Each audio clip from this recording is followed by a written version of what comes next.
So I'm Marcia Rose. I'm the chair of the PRCA HR group and head of HR at Core Communications Group. Today we're joined by Dr. Vanessa Apea, a consultant physician at Barts Health, and Abbas Mirza, community engagement project lead, also at Barts Health. Like many other businesses, FOR have surveyed staff, and we found the vast majority are either keen or deciding whether they want to take the vaccine. We all want our staff to return to the office to a safe environment, and although the government has yet to release guidelines on the return to office date, we have Dr. Apea and Abbas here to cover off any queries your staff may bring to you. If at any point you want to ask a question, please make yourself known. So over to you, Abbas.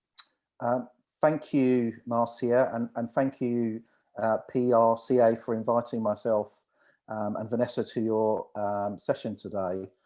We've done a number of these sessions over the last 3 or 4 months, particularly around vaccine hesitancy, providing groups and organisations information and support around making sure people have enough information around making informed choice around the vaccines.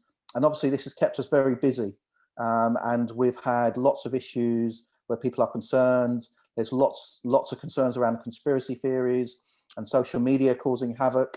So we welcome the opportunity to come and speak to you. And as Marcia said, we're from Barts Health Trust.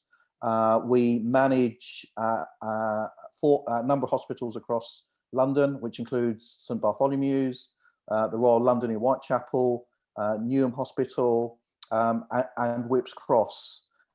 We are at the forefront of what's been happening around COVID. And I just want to kind of set you a picture about where the hospital has been in the last year. So as of yesterday, we had, we'd seen 12,300 patients that have been hospitalised across our sites with COVID. And these are all thankfully recovered and had been discharged. Unfortunately, 1,812 patients that were hospitalised sadly died with COVID.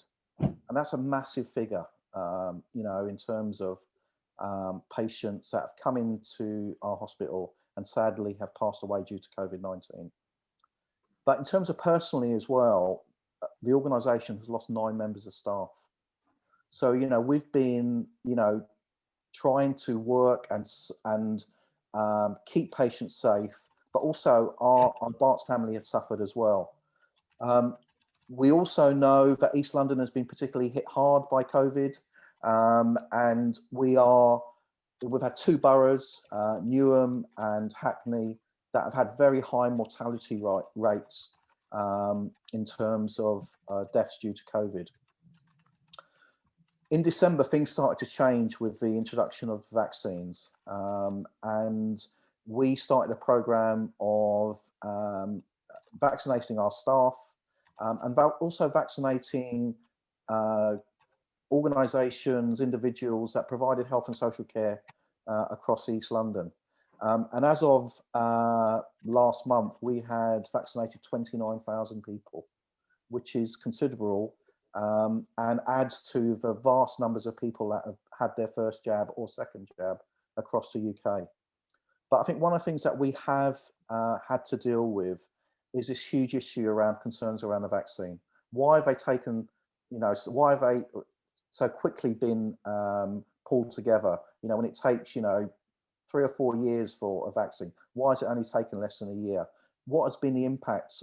How is it going to affect me? And obviously all the issues around conspiracy theories, around this is, if you know, the vaccines contain a 5G chip, you know, you'll be tracked by Bill Gates, all those things that we've heard, which has led to huge issues with some of our communities and individuals being worried about the vaccine. So that's the context of our discussion for the next hour.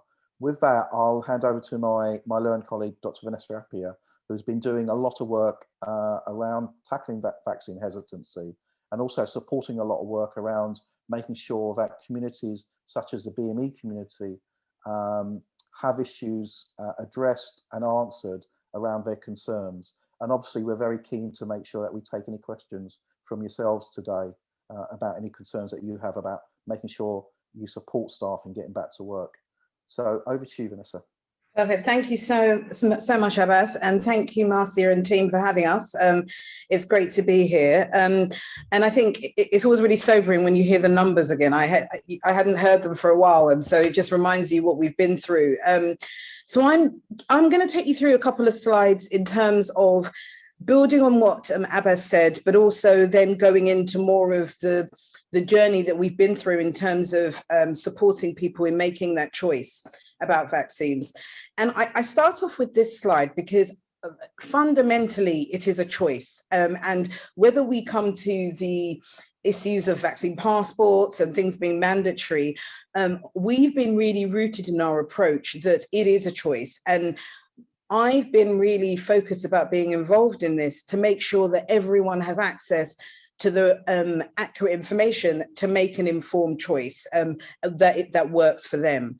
And also what's I feel really important, and all of you in HR will know that in most things with change, anything, it's all about a journey. And so, we very much see this as a journey to thinking about health equity in general and how we move things forward. And some people, when there is a change, some people will jump on the bandwagon really quickly and be an early adopter. And that's, I was one of those. And then there are some people that need time to reflect, to take on more information and to make that choice. And so we've just been working along that journey with people. So I just wanted to build on Abbas's comments about what we've been through in East London, because it was very marked in East London, but it was reflective of what was going on across the UK and globally. And all these things and these differences in outcomes that we saw really shaped people's concerns about COVID and vaccines, etc. So we saw very early that not only people of an older age, not only those of male gender, but also we saw that different racially minoritized groups, so different ethnicities, were having disproportionately poorer outcomes. So whether you were older, whether you were male, or whether you were of Black, Asian, or minority ethnicity, you were having a poorer outcomes. And racially minoritized groups in the UK make up about 13 to 14%, but we saw that they were making up 33% of those that with COVID that were admitted to ITU. And then sadly, we saw that frontline workers across England, when we were seeing those that were dying from COVID, it was we were seeing more of those from a minority ethnic background. And this was replicated in the USA and Europe. So in East London, we did a study just looking at these differences in ethnicity, and it was really important that we understood what was happening locally so that we could work with our communities locally. And actually, this insight that we got, I think was really important in building trust with our community, because they knew that we prioritized understanding them to then go the next step to think about how we can support them medically in general and also with vaccines as well. So as Abbas says, we span over a number of hospitals, and this data also includes the Nightingale Hospital in Excel. So just up to the 13th of May last year, so this is in the first wave early on, we looked at 1,996 emergent admissions to Barts Health.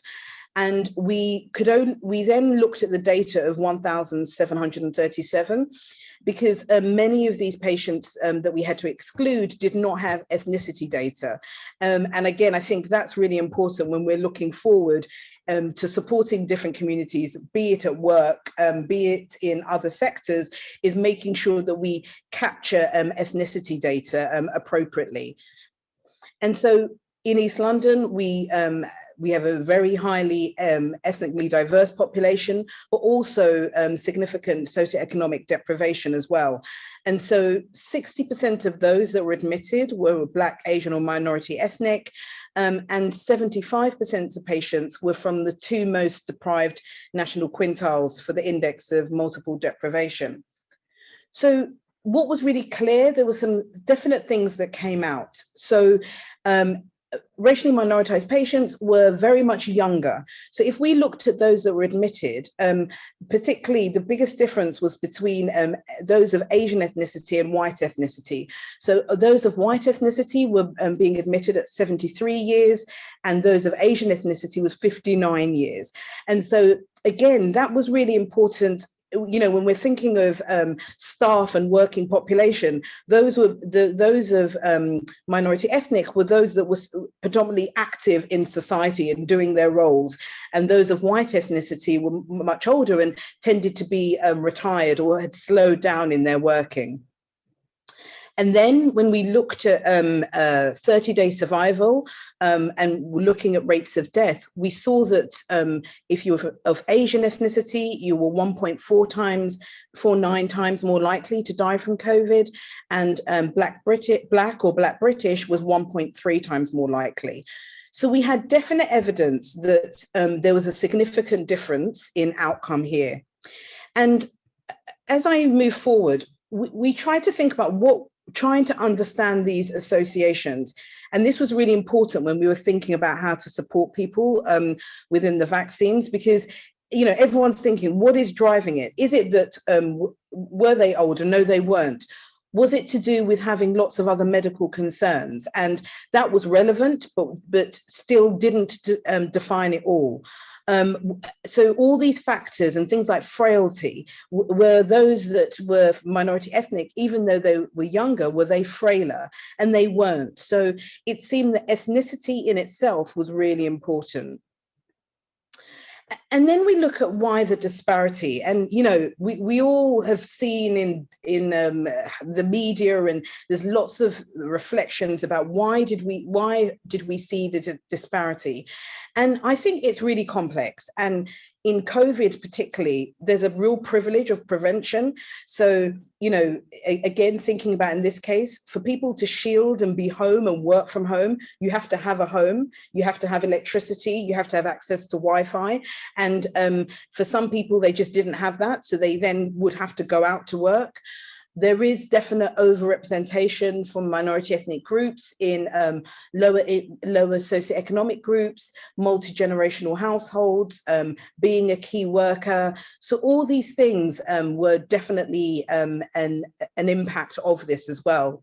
And then there's been other things about thinking about heart disease, diabetes, etc., and things like vitamin D as well. But I think another thing to point out is that these differences that we've seen in different ethnicities isn't new. So when we look at other health inequalities, this difference is there. So it just seemed that in COVID, it shone a light on it, and it just made it more apparent because we were dealing with higher rates of death rather as well. So we move on to vaccines and I think it's important to explain the data that we got, because all of that fed into people of all ethnicities trying to kind of understand COVID, understand how it had impacted their community. I would find it really hard for anyone to have met in some way by COVID, or whether it's a personal loss or a distant loss in some way. So it was knowing all of this, just trying to think about what it is that would be influencing people's behavior about vaccines. So when we look at vaccines and taking up the vaccines, there are different things, different ways that you can look at it. But one of the ways is the 3 C's. So how do the confidence people have in the vaccine, whether people are complacency. So people are like, okay, I could take it, but I don't really need it. So, and we'll come on to that and perhaps in some of the questions, you know, some people say I've had COVID before, so I don't need to take it. And that isn't the case, but all those thoughts can influence decision making, and also convenience. So we've done a lot of work in East London about bringing vaccines closer to people, closer to their homes, so that it just breaks down any physical barrier for them to get the vaccine. But one of the big things, and Abbas mentioned, is about misinformation that has been out there. And Social media is so powerful, and in a really positive way. I'm notoriously bad at social media, but what I will say is that having the opportunity to do webinars like this, getting out on Twitter, Instagram, etc., you're able to communicate, quite complex messages simply and make it really accessible. But in that same way, it's also really easy to just send misinformation, and that's what we've been tackling quite a bit. And again, it's not about coercing anyone; it's just about making sure they know the information that they've gotten is inaccurate, so that they can then get the right information and then make a choice. Another thing that I think is really important is that in all of this, I have never come across anyone that when you're discussing about vaccines, that rarely are their concerns irrational. All people's concerns are rooted somewhere, and a lot of the times it's rooted in mistrust, and that mistrust is often justified. Things have happened in the past, things have happened in our lifetime that really determine how people feel about vaccines. And one of the aspects is with research. So there are certain definite examples in the past and in our lifetime in which people from minority ethnic backgrounds have been subject to unethical medical research. And I highlight those groups in this slide, but it isn't just those groups. There is, it's been broader as well. But these are particular examples that really it makes it hit home. And so you've got examples in history in which there's been experimental surgeries on enslaved Black women in the past. You've got the Tuskegee. I always get told off that I say it wrong, but the study in America, which is the syphilis study, essentially that was done in Black men in Alabama. Initially, the trial started when there was no treatment for syphilis. Treatment was found and they weren't told, and then they were just left to live their life living with syphilis so that the researchers could monitor the impact of not having treatment for syphilis. And so when people read about that and hear about it, of course, it challenges them. And so our work a lot of the time is to say, we acknowledge, we respect, we give spaces to have an honest discussion and a transparent discussion, but also really just saying that things have changed significantly, but we acknowledge where your concerns come from. And I reiterate this as well in terms of it being a journey, and that all of us, on the call, we will be interacting, whether it's in our own journey personally with that choice or with family, friends and colleagues. And I think the conversation that we'll have now in terms of allaying any concerns will be really important, because we'll be, you'll be kind of the messengers in taking this forward to support people to make the decision that's right for them. And I think I'm going to stop there. Thank you so much. Do we have any questions right now? I know I've got a couple, but okay, I'll crack on. So I think there are some issues with some demographic groups. As you say, it's not just the BAME group. I understand the under 30s are also not that keen on having the vaccine. Is it because there's there haven't been any evidential proof of people who went through the trials who might look like them? Is there some basis? I don't quite get the under 30s issue. I don't get it. It doesn't mean that it's not there. Obviously it's there because they have a problem.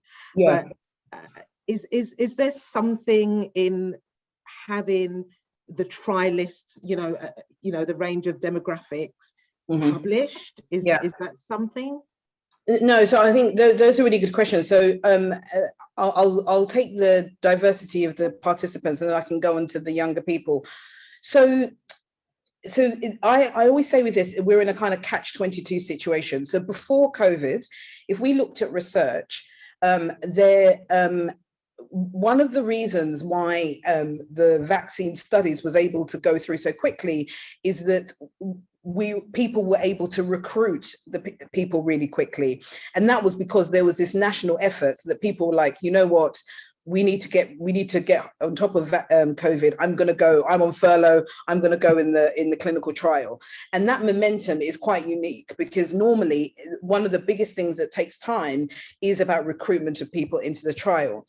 And when we normally recruit as well, there are definite groups that are slower to recruit and are more cautious. And that tends to be those from minority ethnic backgrounds, also trying to get the right gender balance and getting more women involved in trials.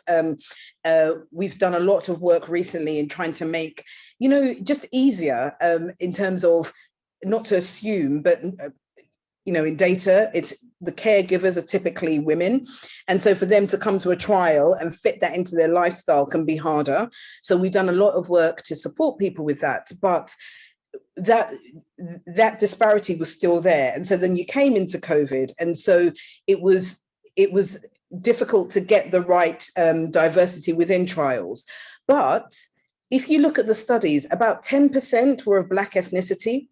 And, that's quite significant.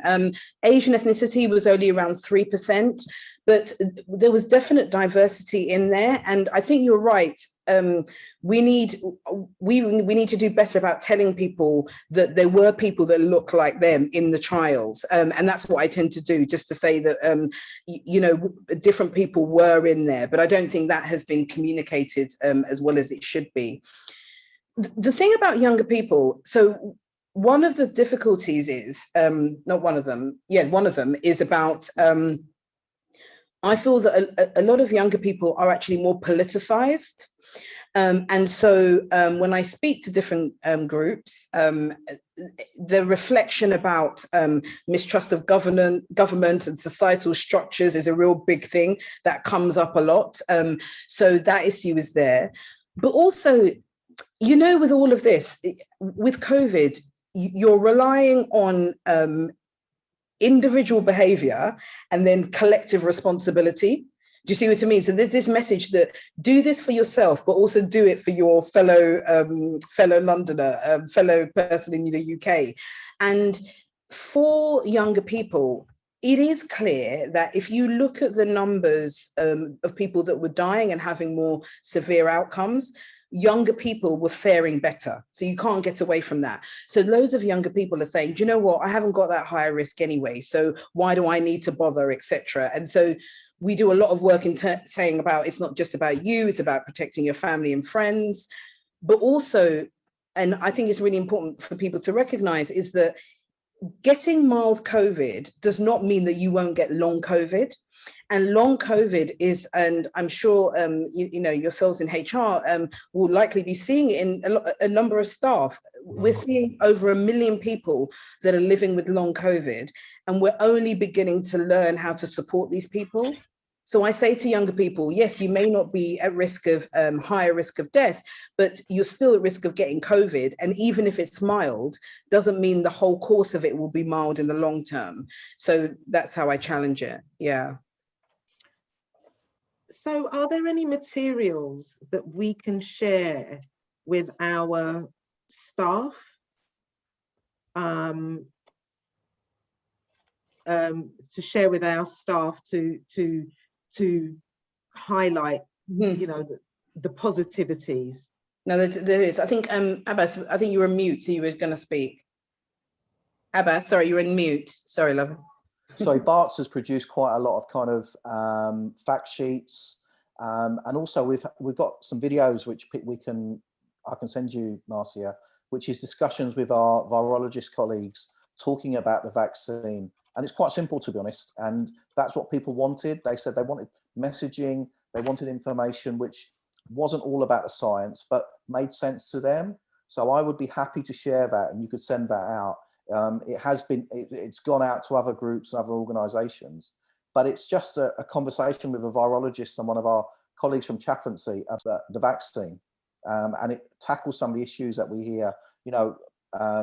Vanessa's talked about the conspiracy theories. The amount of times that we've heard about vaccines having an impact on fertility. You know, that's had a massive issue in terms of how we've kind of got our information out as well.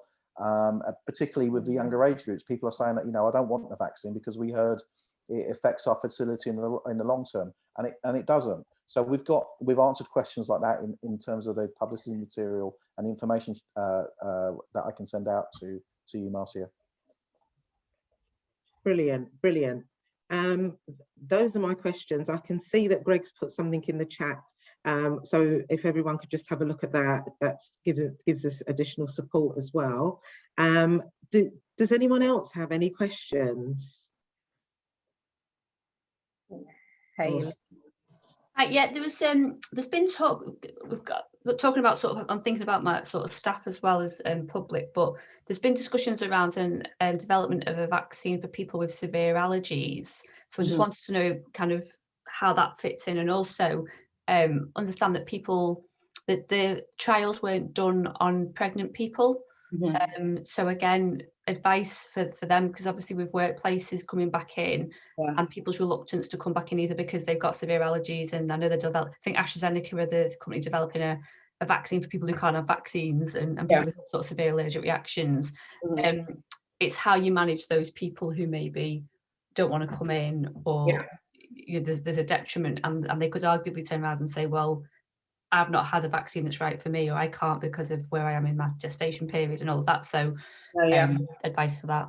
No, that's great. So firstly, with the allergies, we have come quite far with the allergies in terms of managing it. So very early on, we saw that with Pfizer, there was a number of allergies, and the number was small, but as ever, as we're seeing with other things, you see a signal and then you stop and halt and try and learn from it. And what we found is that for those with and specific allergy to the components of Pfizer, so it's of those components, those are the only ones that can't have that vaccine. Now, in those components, there's a molecule in there, which is, I'll call it PEG. And PEG is, it's rare to have an allergy to it, but it's a common product, and it's in cosmetics and things like that. So generally, if you've got an allergy to it, you would have known by the age that they are that they've got an allergy to it. So they would go to the vaccination hub or their GP, they would talk about their allergies, they would show them the list of contents of the vaccine, and if there was any known allergy to any of those, then they couldn't take it.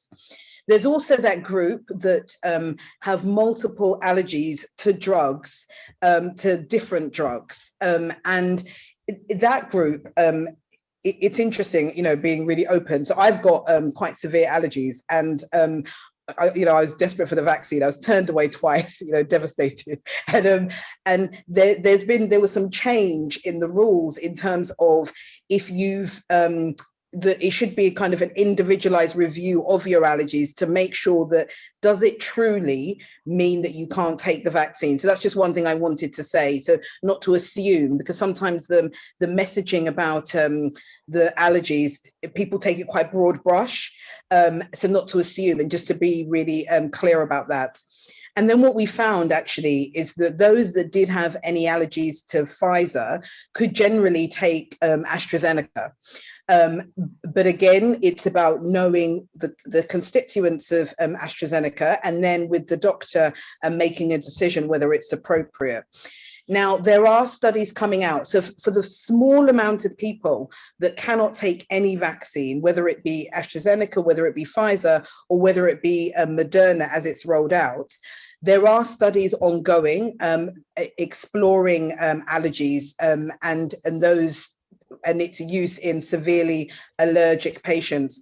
What I will say is that you can imagine that managing allergy as part of a trial is difficult. And so when we'll get the right data that people will feel confident to take it I'm not sure when that will be. So I think generally it's kind of pragmatic conversations and making sure they truly can't take it. And then if not, then having to build around that and then waiting for things to evolve, which they will do, but over time. With pregnancy, you're very right. So pregnant women were not included in the trials, but that is not surprising. So the first thing that I say to women is that, and their partners, is that, you know, routinely you would not include pregnant women within trials. So it wasn't a surprise. But what we base, the thing about the vaccines is that it is science. And in science, we continually learn, which is why we continually monitor people and why we continually do trials. But also, the vaccines and the technology that we've used, as I say we, I'm taking responsibility, I did not design, I was not in the lab, so I'll be careful. But the technology that's been used is from learning that has built over many, many years. And then it's used that learning that has been in different trials, in different medications and vaccines, and then it's been used in COVID vaccines. So knowing that information, knowing on our learning before, it gives us added reassurance of its safety within pregnant women. But because we do not have specific trial data, what we say, it's all about balancing benefit versus risk. So if someone is pregnant and they are in a frontline role, and they're somewhere where they have added risk of exposure to someone with COVID, then it's a risk-benefit conversation, and then they will decide with their doctor whether they should have the vaccine. So if you look on the Royal College, I can put the website, and there's some nice information on another website I'll put in the chat. So it's encouraged for certain women to be eligible, but it's not mandatory. It's not routine. It's not routinely given. There are studies that are coming out. They're including pregnant women, and we will get more data about that. But I think, you know, similarly, I presume maybe the discussions about blood clots will come up, but I think that in that risk-benefit discussion, you know, I say that we definitely saw poorer outcomes in women that were pregnant and then acquired COVID.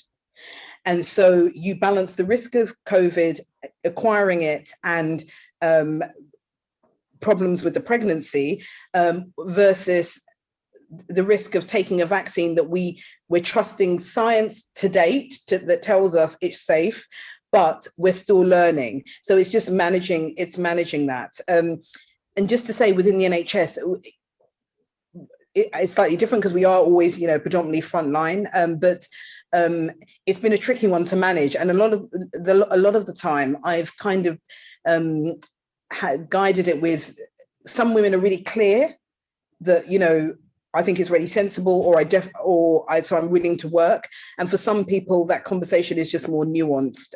So it's just taking it individually. Thank you. That's a really, really comprehensive answer. Thank you. Yeah, thank you. Like an age. Then have we got any other questions? Because I wanted to ask about the research with the blood clots and the number of young people who shouldn't take the particular type of medication, which is already murky waters because they don't take it anyway, a lot of them. Yeah. So where are we sort of left with that? Is it, are they safe?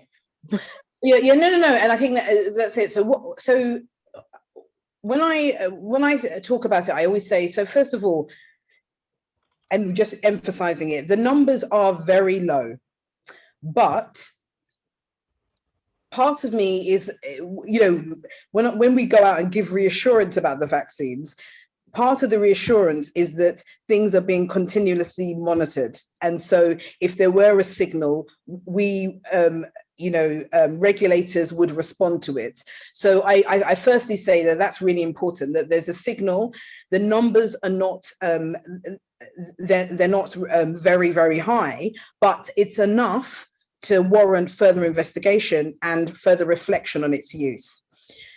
So number two is that, again, when you're thinking about risk benefit, the risk of getting a clot with one of the vaccines, and I don't know if any of you seen the diagrams comparing it to kind of when you take the contraceptive pill, when you're pregnant, smoking, and then with COVID. And I can share one of those with you. But essentially, the risk of getting a clot with COVID is, I think, 16 times higher or something. I don't test me on that number, but I'll get the right data for you. So, but it's far higher than the risk of you getting a clot with the COVID vaccine. Now, with the COVID vaccine, one of the other concerns is that it's not just about having a clot, it's just that the clot that is coming through is a slightly rarer one as well. So it's a brain clot one as well. So that's why it's added that concern. But consistently, when you look at the data and you look at risk of acquiring COVID versus risk of a clot with the vaccine, always the vaccine does better. So always it is of far more benefit to take the vaccine.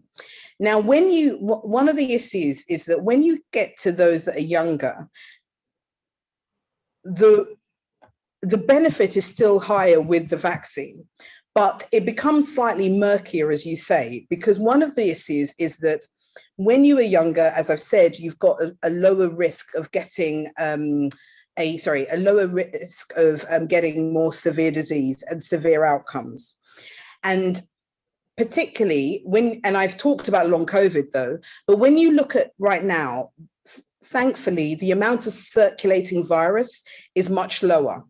So when you put all that together, when you've got a low amount of virus in the population, fingers crossed at the moment, and then you've got a lower risk of getting a severe outcomes, because of that, the government, the JCVI, so the Joint Committee of Vaccinations and Immunizations, are erring on the side of caution. So they're saying that at the moment, overall, it would still be better to take a vaccine, but because the risk is much lower in younger people, we feel that it would be better to just err on the side of caution and advise those that are younger to take an alternative vaccine.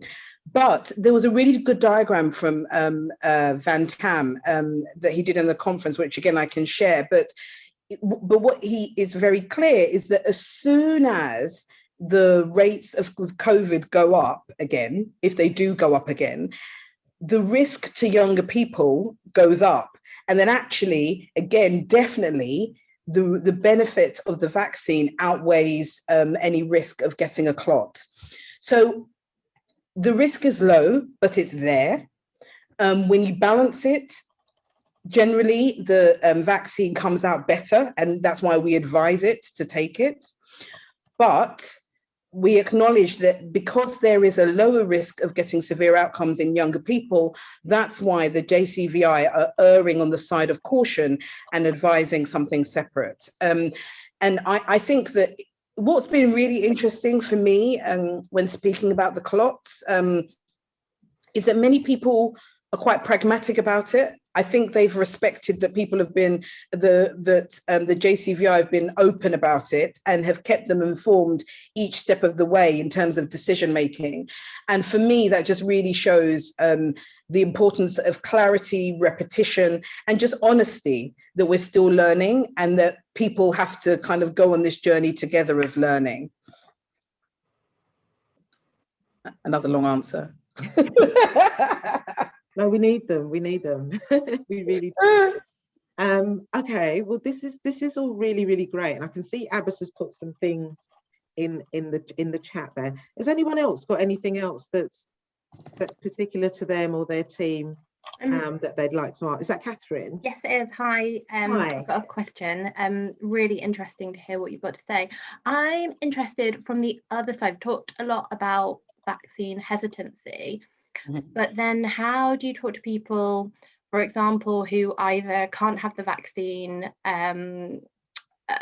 for other reasons and therefore wouldn't feel safe with other people that are choosing not to have the vaccine, or people who they aren't able to have the, say we're back in the office from the 21st of June, you haven't been offered the vaccine because you're not in the age group, but you also don't feel comfortable about being in the office when other people have chosen not to.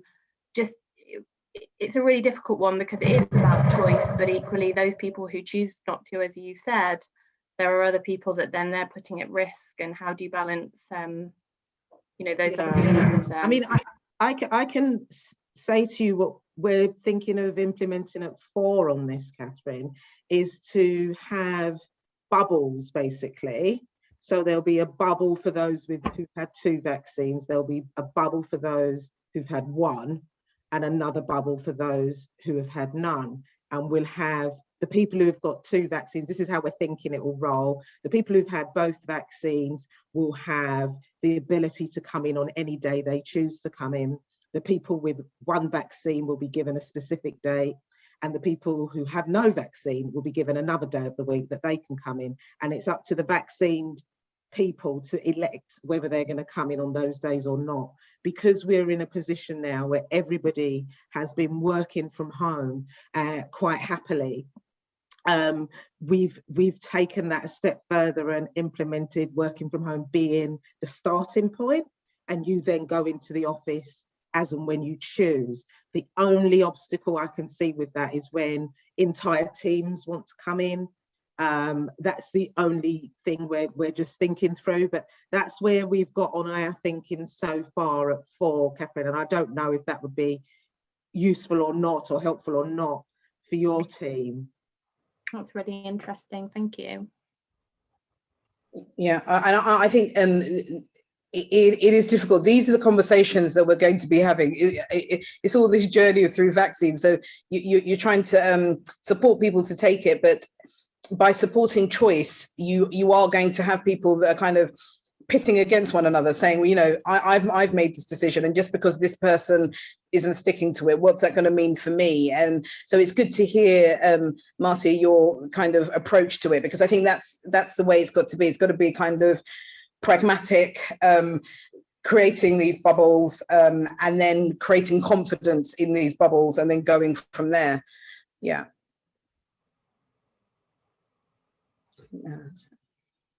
Alice. I think there's a question from Alison. Or a hand up from Alison. Hello there. Thank you for taking my question. You were talking about the vaccine hesitancy, particularly affecting racially minoritized groups, and I have heard that it also applies to staff in hospitals as well. And one would think that well-informed people on the front line would not have that same pattern of vaccine hesitancy as the rest of the population. So I wonder if any of you could just enlighten me a bit on that, please. Definitely. Abbas, do you want to start? Oh, you're on mute, sorry. So Alison, you're right. We've had major challenges with our staff at Barts. Vanessa, I don't know how many staff we employ. How many thousand is it? Is it 12, 14,000 staff? Yeah. Sorry, she says yeah. I'm not quite sure. In that many thousands. Yeah. Yeah, but we've had exactly the same issues with some of our staff as well, where we've offered the vaccine and various staff groups have not taken up the opportunity to have the jab because they've been concerned. And some of these have been from BAME communities. Others have taken a kind of wait and see approach. So when we started the staff vaccination program in December, we were very keen to make sure that we got as much of our staff covered as possible, especially our frontline staff, our nurses, our doctors, that were in the middle of the pandemic. And a lot of them did take up the jab. But where we've struggled is the kind of admin, estates, those type of teams, the kind of back office kind of staff. But we've also had clinical staff that have not come forward in a way that you would expect. So we've had to do a lot of work to encourage staff to take the jab. And we had exactly the same kind of issues with flu as well. So it's been reflective in people's hesitancy, because the points that Vanessa made, people need trust, because this vaccine has only been developed in less than a year. So people were concerned, saying that, you know, where's the testing? Why is it taken you know, 8 to 9 months to develop. All those issues that we heard from our staff were replicated with our communities as well. I'll hand over to Vanessa there, because Vanessa's done a lot of work with our staff groups. Do you want to talk about some of the challenges that we faced? Yeah, no, definitely. I think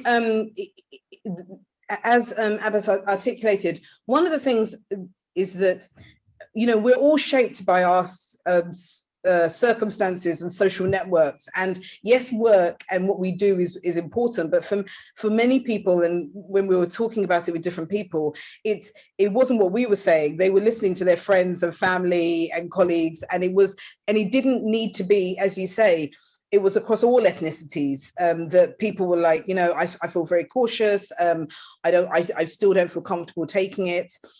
But I will say that by having a kind of a dedicated approach to have safe spaces, so to say, right, we're having a webinar today, I'm going to do a walk around of the ward, come and see me and have a chat, so that they could ask those questions, and they could also challenge and say, you know, you're advocating for the vaccine, but how can you do that? Don't you think about X, Y, Z? And then for any of us to have a robust answer. And I think just even offering them that space to acknowledge and be open about their concerns, we found has been really quite powerful. Being consistent and open and transparent has been really important. But also, I think it is interesting, as someone that, when working on the front line, having seen you know, firsthand the impact of COVID on everyone, it is very interesting to reflect that, you know, at the end of the day, we are still individuals with our broader networks, and they are very powerful in our lives. So we've just created a lot of opportunities for people to reflect, to be open about it. And I would say that that's working.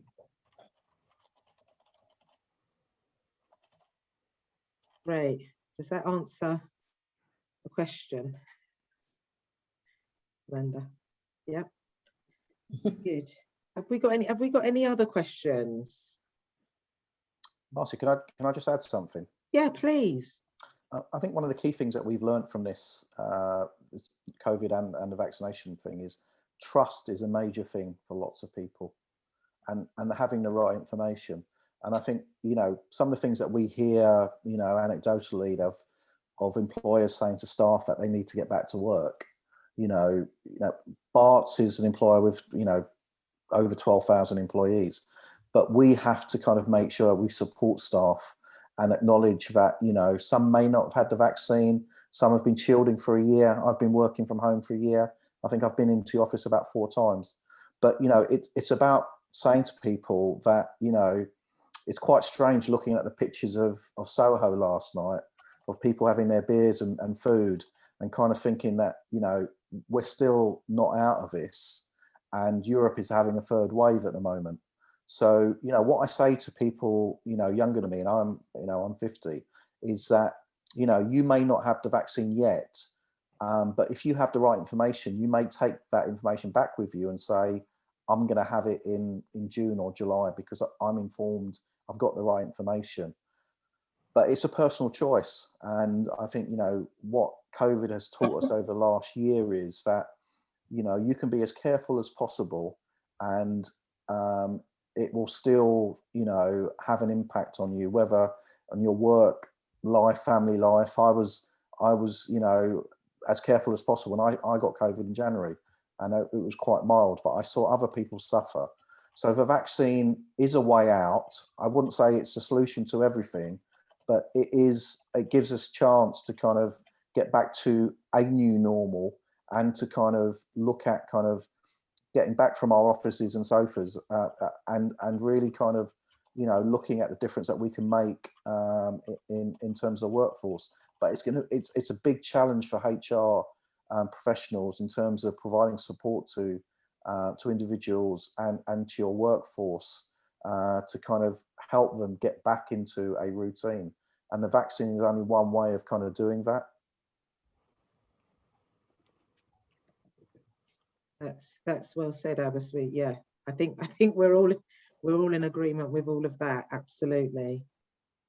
Has anyone got any more comments or or questions? So what I was thinking I'd do is ask Vanessa and Abbas, and potentially Greg, who's put through loads of bits as well, to send those direct to me, and I'll share with Kyrie, who will share with everybody who's attended today. So you've got everything at hand and you can pick and choose what you need for your teams. And I think that may be the best way forward, so everyone can get everything.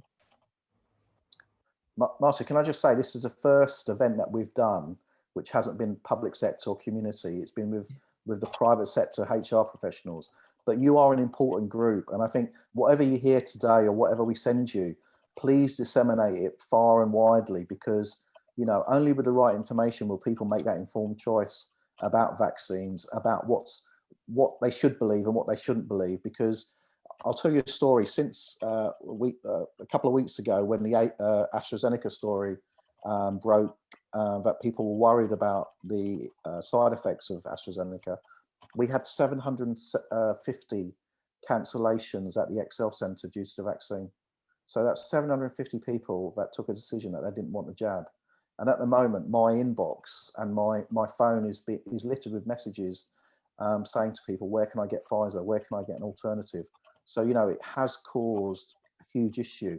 And I think, you know, those are the type of concerns and issues that you will be hearing as HR professionals. I completely agree. And I think it's, yeah, just thank you so much for inviting us to come and speak, because the message needs to get out there. It needs to get out there in many different ways, different portals as possible. And having the space to be open and reflect with you all has been really powerful. So thank you.